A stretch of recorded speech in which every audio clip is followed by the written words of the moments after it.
இன்னைக்கு நான் கொடுத்த லஞ்ச் பார்க்கலாமா. இன்றைக்கி வந்து அவனுக்கு அரிசி பருப்பு உளுந்து சாதம் ஒரு ஆஃப் ஆனியன் எடுத்து அதை நல்லா குட்டி குட்டியாக சாப் பண்ணிவிட்டு அது கொஞ்சமாக ஆயில் ஊற்றி ஜீரகம் போட்டு லைட்டாக இஞ்சி பூண்டு பேஸ்ட் போட்டு ஆனியன் போட்டு நல்லா அந்த ஆயிலே சாட்டை பண்ணிக்கோங்க. நல்லா ஒரு ப்ரௌன் கலர் வந்ததும் நம்ம வந்து இதில் தக்காளி ஆட் பண்ணிக்கலாம். தக்காளி அண்ட் கேரட் ரெண்டுமே ஒன்றாவே சேர்த்து ஆட் பண்ணிக்கலாம். இப்போ நம்ம இதில் டொமேட்டோ ஆட் பண்ணிக்கலாம். டொமேட்டோவையும் நம்ம கேரட்டே ஆட் பண்ணி ஒரு மிக்ஸ் கொடுத்துக்கலாம்.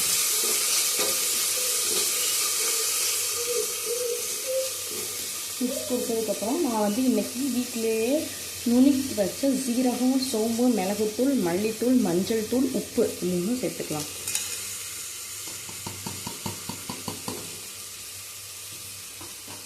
சேர்த்து லைட்டாக ஒரு மிக்ஸ் பண்ணி விட்டுக்கலாம். அதோட அடுப்பை நம்ம சிம்மில் வச்சுட்டு ரைஸ் அண்ட் உளுந்து வாஷ் பண்ணிக்கலாம்.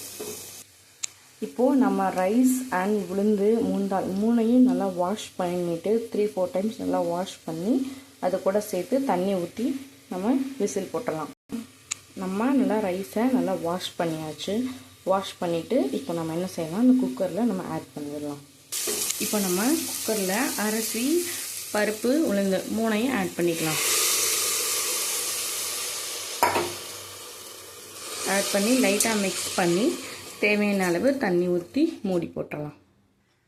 தண்ணி ஊற்றி ஒரு 4 to 5 விசில்ஸ் கொஞ்சம் குலைவாக வேக வச்சு எடுத்துக்கலாம். ஓகேங்களா? வேக வச்சதுக்கப்புறம் எப்படி இருக்கான்னு நான் காட்டுறேன். ஓகே, இப்போ நம்ம குக்கருக்கு விசில் போட்டு மூடி வச்சிடலாம். மூடி வச்சுட்டு வெந்ததுக்கப்புறம் நம்ம எப்படி இருக்கலாம் 4 to 5 விசில்ஸ் விட்டுக்கோங்க. உங்கள் குக்கருக்கும் உங்கள் கேஸுக்கும் தகுந்த மாதிரி. ஓகேங்களா?